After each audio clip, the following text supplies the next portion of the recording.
Монгол Улсын засгийн газраас эргэн бүрт 300 мянган төгрөг олох шийдвэрийг 2021 оны 4-р сарын 8-ны өдөр буюу өнгөрсөн 7 хоногийн пүрэв гарагт гаргасан. За энэхүү шийдвэр гарсан өдрөөс эхлэн иргэдийн даасанд 300 мянган төгрөгийн гүйлгийг шилжүүлж эхэлсэн байгаа. За нийтдээ 3 сая 373 мянга 25 Монгол Улсын иргэнд тус бүр 300 мянган төгрөг олох шийдвэр гарсан. За шийдвэр гарсан өдөр буюу 2021 оны 4-р сарын 8-ны өдөр 1 сая 196 мянга 578 иргэний даасанд гүйлгээ хийгдсэн бол 2021 оны 4-р сарын 9-нд 1 сая 651 мянга 908. За 2021 оны 4-р сарын 12-ны өдөр 325 мянга 411 иргэний даасанд нийтдээ 3 удаагийн гүйлгээгээр 3 сая 173 мянга 897 иргэний даасанд тус бүр 300 мянган төгрөгийн гүйлгээг төрийн сангаас шилжүүлсэн байгаа юм а. За нийтдээ бол 93.1% нь гүйлгээ хийгдэж мөнгө нь шилжиж орсон байх учиртай. За гисэн хэдий ч одоо эдгээр 3 гүйлгээ тус бүр дээр тодорхой хэмжээний гүйлгээний буцалт хийгдсэн байгаа. Тухайлбал эхний өдрийн гүйлгээгээр 436 хүний гүйлгээ буцсан бол 2 дахь удаагийн гүйлгээгээр 26,072 иргэний гүйлгээ буцсан байна.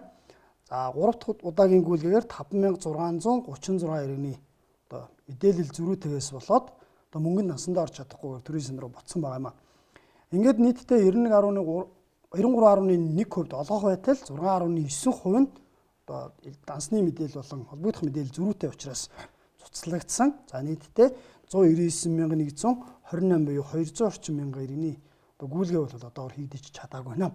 За иргэн баримт имэнд бүртгэлтэй боловч за хүлээн авагчийн данс нэр зөрүүтэй болмоос одоо дээрх гүйлгээ бол одоо цуцлагдсан гэдэг ийм мэдээлэл өгч байгаа. За гүйлгээ цуцлагдсан гол шалтгаануудын тухайд нэгдүгээрт хүлээн авагчийн данс хаагдсан. За хоёрдугаарт нь хүлээн авагчийн нэр латин үсгээр бичигдсэнтэй холбоотойгоор бол гүйлгээ ботсон байгаа. Баримтад бүртгүүлэхдээ зөвхөн кирилл үсэг буюу монгол үсгийг ашиглах хэрэгтэй.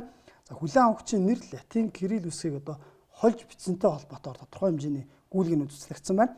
За дөрөв дэх шалтгаан нь хүлээн авагчийн нэрийн өмнө эсвэл хойно нь сул зай авсантай холбоотойгоор тодорхой хэмжээний гүйлгээнүүд цуцлагдсан байна.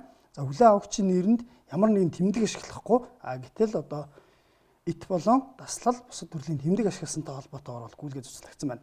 За сүүлийн шалтгаан нь хүлээн авагчийн дансны дугаар зөрүүтэй гэх мэдээлэлээс болоод нэлээд олон одоо хэрэглэгчийн мэдээлэл одоо гүйлгээ нь ботсон байгаа.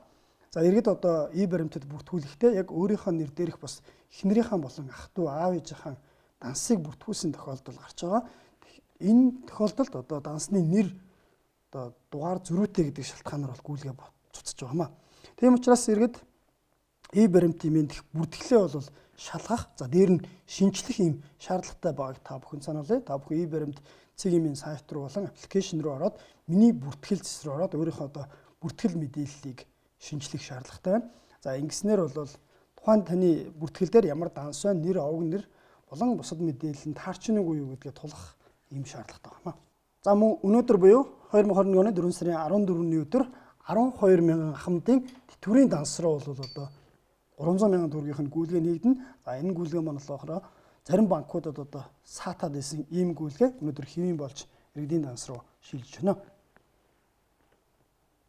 За мөн Монгол улсаас гадна гадаад улсад оршин суугаа амьдарч байгаа иргэдийн тухайд баримт аппликейшн болон сайтаар бүртгүүлээд за Монгол улс дахь дотоодын дансыг бүртгүүлснээр за төрөөс олгож байгаа 300 мянган төгрөгийг авах ийм боломжтой байгаа. За мөн одоо иргэд 300 мянган төгрөг нь аль дансаар орох нь тодорхойгүй байна. Одоо орсон үгүйг мэдэхгүй байна гэдэг юм уу. Ийм төрлийн асуултууд маш их ирж байгаа. За энэ талд мэдээлэл өгөхөөр баримт аппликейшн дээр бас регистрийн дугаараа хийгээд тухайн хэрэглэгч одоо аль дансанд мөнгө орох боломжтой байна. Мөнгө нь орсон уу юу гэдгийг шалгах ийм бас нэмэлт зэсийг оруулж өгсөн байгаа. Тэгэхээр 300 баримт имэний 300 гэсэн одоо төрөл рүү ороод регистрийн дугаараа хийгээд холбогдох зургийн кодыг хийгээд төрөөс олгож байгаа 300 мянган төгрөгийн дэмжлэг аль дансанд нь орсон эсэхийг мэдэж болох юм а.